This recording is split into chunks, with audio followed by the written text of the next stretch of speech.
The Master Key System. Part 1. It is my privilege to enclose here with Part 1 of the Master Key System. Would you bring into your life more power? Get the power consciousness. More health? Get the health consciousness. More happiness? Get the happiness consciousness. Live the spirit of these things until they become yours by right. It will then become impossible to keep them from you. The things of the world are fluid to a power within man by which he rules them. You need not acquire this power. You already have it. But you want to understand it, you want to use it, you want to control it, you want to impregnate yourself with it, so that you can go forward and carry the world before you. Day by day, as you go on and on, as you gain momentum, as your inspiration deepens, as your plans crystallize, as you gain understanding, you will come to realize that this world is no dead pile of stones and timber, but that it is a living thing. It is made up of the beating hearts of humanity. It is a thing of life and beauty. It is evident that it requires understanding to work with material of this description, but those who come into this understanding are inspired by a new light, a new force. They gain confidence and greater power each day. They realize their hopes and their dreams come true. Life has a deeper, fuller, clearer meaning than before. And, now, Part 1. Part 1. 1. That much gathers more is true on every plane of existence, and that loss leads to greater loss is equally true. 2. Mind is creative, and conditions, environment and all experiences in life are the result of our habitual or predominant mental attitude. 3. The attitude of mind necessarily depends upon what we think. Therefore, the secret of all power, all achievement and all possession depends upon our method of thinking. 4. This is true because we must be before we can do, and we can do only to the extent which we are, and what we are depends upon what we think. 5. We cannot express powers that we do not possess. The only way by which we may secure possession of power is to become conscious of power, and we can never become conscious of power until we learn that all power is from within. 6. There is a world within, a world of thought and feeling and power, of light and life and beauty, and, although invisible, its forces are mighty. 7. The world within is governed by mind. When we discover this world, we shall find the solution for every problem, the cause for every effect, and since the world within is subject to our control, all laws of power and possession are also within our control. 8. The world without is a reflection of the world within. What appears without is what has been found within.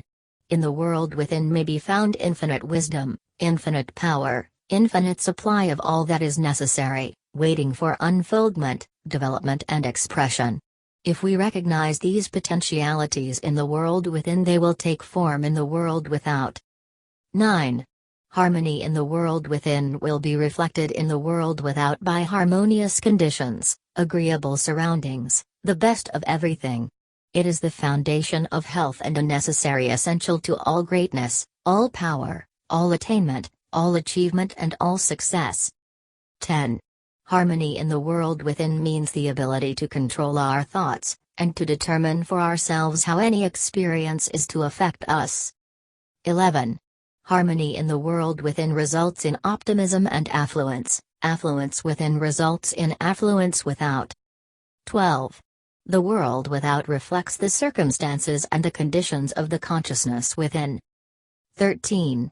If we find wisdom in the world within, we shall have the understanding to discern the marvelous possibilities that are latent in this world within, and we shall be given the power to make these possibilities manifest in the world without. 14. As we become conscious of the wisdom in the world within, we mentally take possession of this wisdom, and by taking mental possession we come into actual possession of the power and wisdom necessary to bring into manifestation the essentials necessary for our most complete and harmonious development. 15.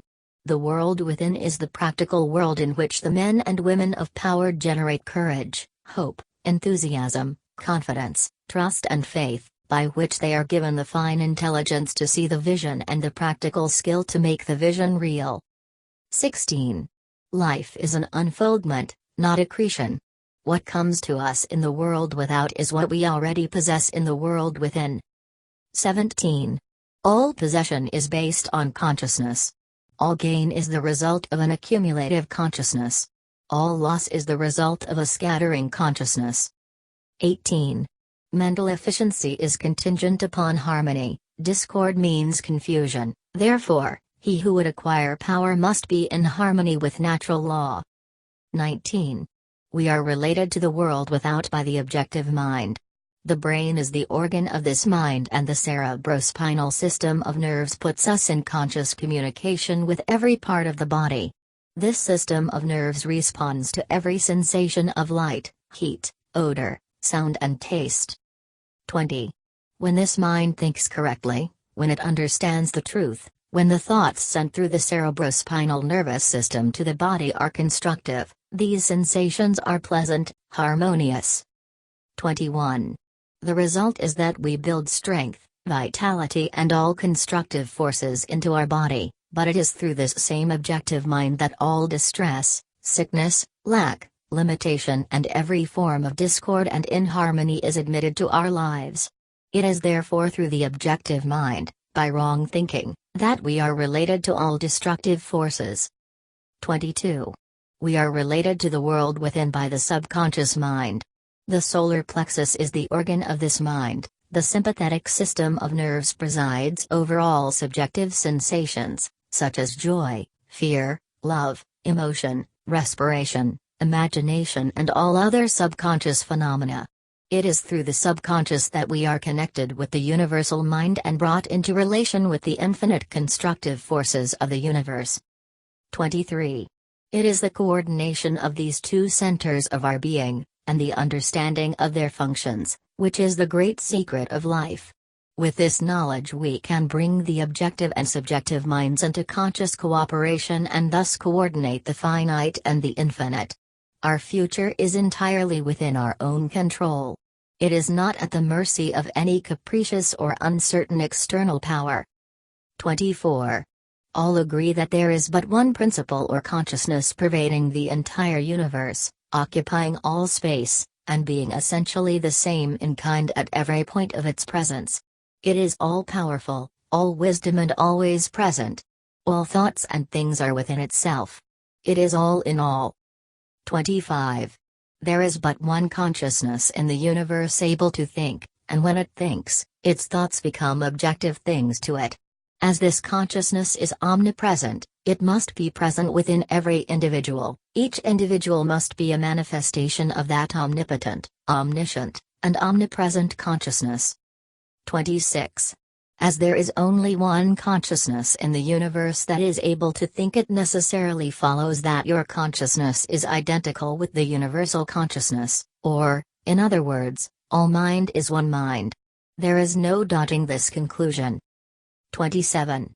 The consciousness that focuses in your brain cells is the same consciousness which focuses in the brain cells of every other individual. Each individual is but the individualization of the universal, the cosmic mind. 28. The universal mind is static or potential energy, it simply is. It can manifest only through the individual, and the individual can manifest only through the universal. They are one. 29. The ability of the individual to think is his ability to act on the universal and bring it into manifestation. Human consciousness consists only in the ability of man to think. Mind in itself is believed to be a subtle form of static energy, from which arises the activities called thought, which is the dynamic phase of mind. Mind is static energy, thought is dynamic energy, the two phases of the same thing. Thought is therefore the vibratory force formed by converting static mind into dynamic mind. 30. As the sum of all attributes are contained in the universal mind, which is omnipotent, omniscient, and omnipresent, these attributes must be present at all times in their potential form in every individual. Therefore, when the individual thinks, the thought is compelled by its nature to embody itself in an objectivity or condition which will correspond with its origin. 31. Every thought therefore is a cause and every condition an effect. For this reason it is absolutely essential that you control your thoughts so as to bring forth only desirable conditions. 32. All power is from within, and is absolutely under your control. It comes through exact knowledge and by the voluntary exercises of exact principles. 33. It should be plain that when you acquire thorough understanding of this law, and are able to control your thought processes, you can apply it to any condition. In other words, you will have come into conscious cooperation with omnipotent law, which is the fundamental basis of all things. 34. The universal mind is the life principle of every atom which is in existence. Every atom is continually striving to manifest more life, all are intelligent, and all are seeking to carry out the purpose for which they were created. 35.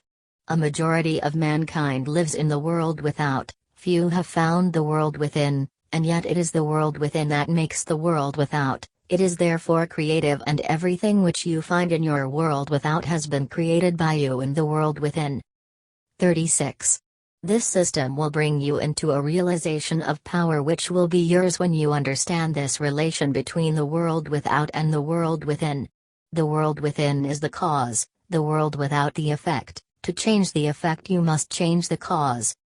37. You will at once see that this is a radically new and different idea. Most men try to change effects by working with effects. They fail to see that this is simply changing one form of distress for another.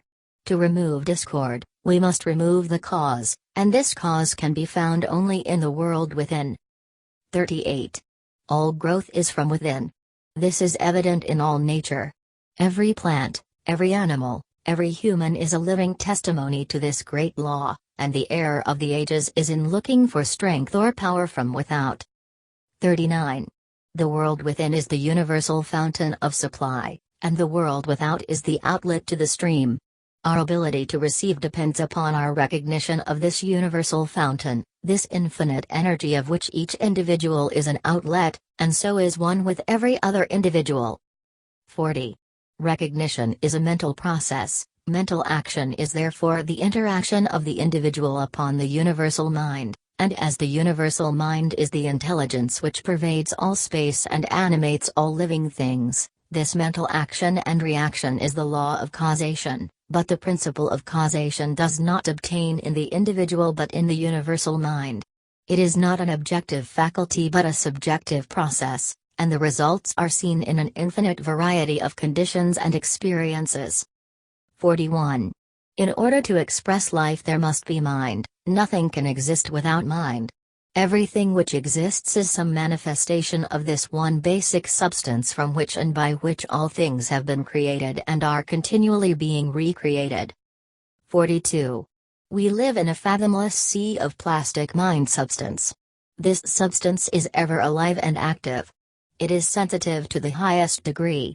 It takes form according to the mental demand. Thought forms the mold or matrix from which the substance expresses. 43. Remember that it is in the application alone that the value consists, and that a practical understanding of this law will substitute abundance for poverty, wisdom for ignorance, harmony for discord and freedom for tyranny, and certainly there can be no greater blessing than these from a material and social standpoint. 44.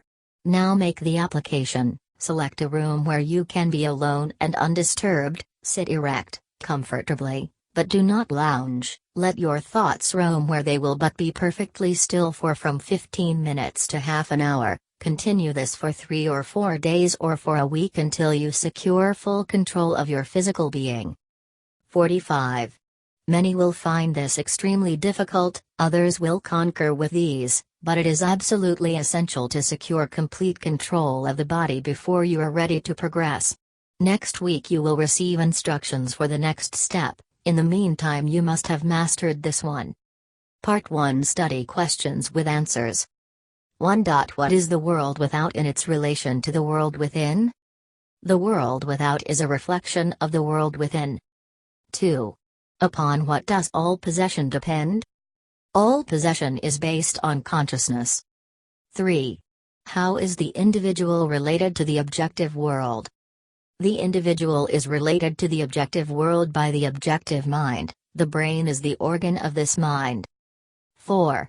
How is he related to the universal mind? He is related to the universal mind by the subconscious mind. The solar plexus is the organ of this mind. 5. What is the universal mind?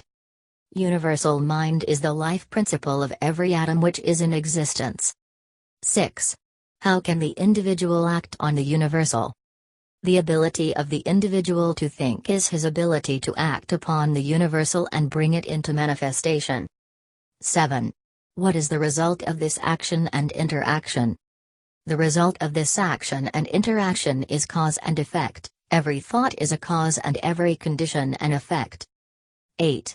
How are harmonious and desirable conditions secured?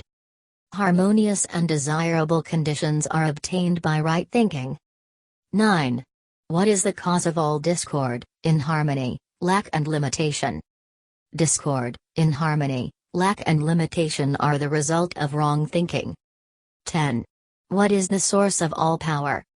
The source of all power is the world within, the universal fountain of supply, the infinite energy of which each individual is an outlet.